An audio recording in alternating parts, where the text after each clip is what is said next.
The sickness unto death in the age of the talking tube. Most people fear death. They spend their fortunes and their focus on forestalling the inevitable silence. But I have come to tell you of a sickness more dreadful. The sickness not to be able to die.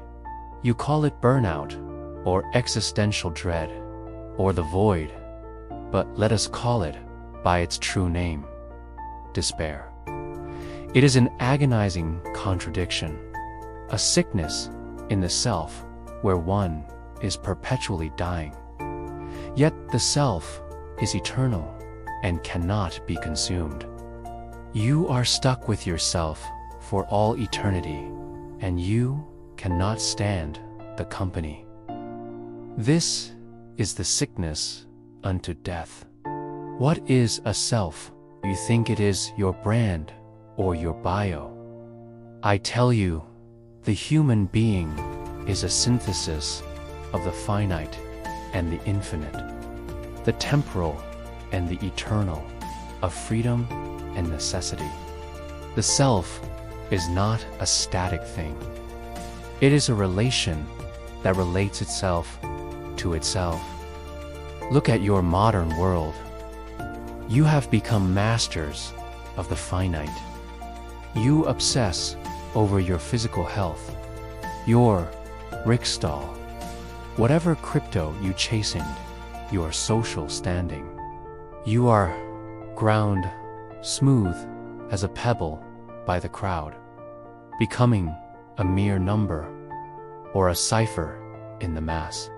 You have plenty of necessity, the biological facts and the algorithm's demands, but you lack possibility, which is the oxygen of the spirit.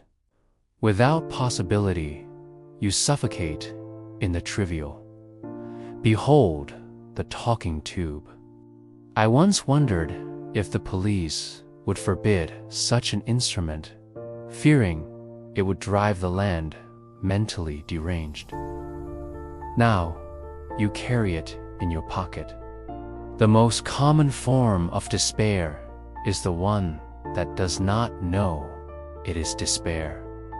It is the tenant who chooses to live in the cellar of his own multi-story house. He occupies himself with the endless scrolling, with the sensory immediacy of the agreeable. He believes he is happy.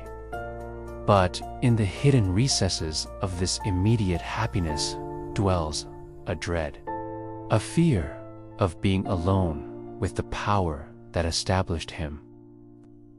This is the spiritlessness of the Sunday Christian.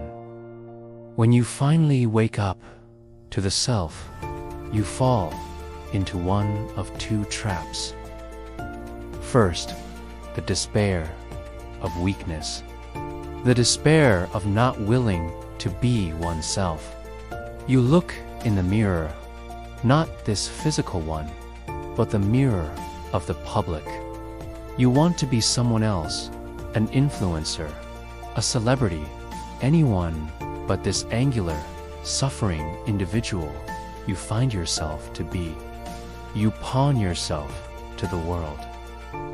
This is the self that wills to be itself without God.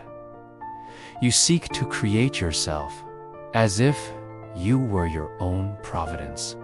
This is the Caesar or nothing mentality. You would rather rage in your own private hell than accept help from a higher source. Why do you hide in the crowd? Because the crowd is untruth. The public is a monstrous nonentity, a mirage created by the press to relieve you of personal responsibility.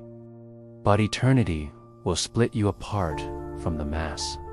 Eternity will ask only one question.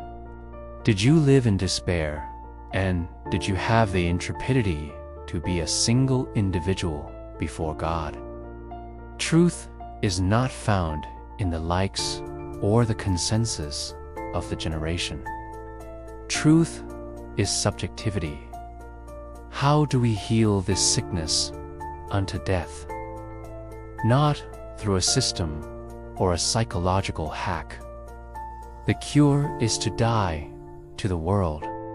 The formula for health is this: the self, in relating itself to itself and willing to be itself, rests transparently in the power that established it. This requires a leap of faith, a move that is not rational but passionate. You must let go of your self-sufficiency. Stop being a spectator of your own life.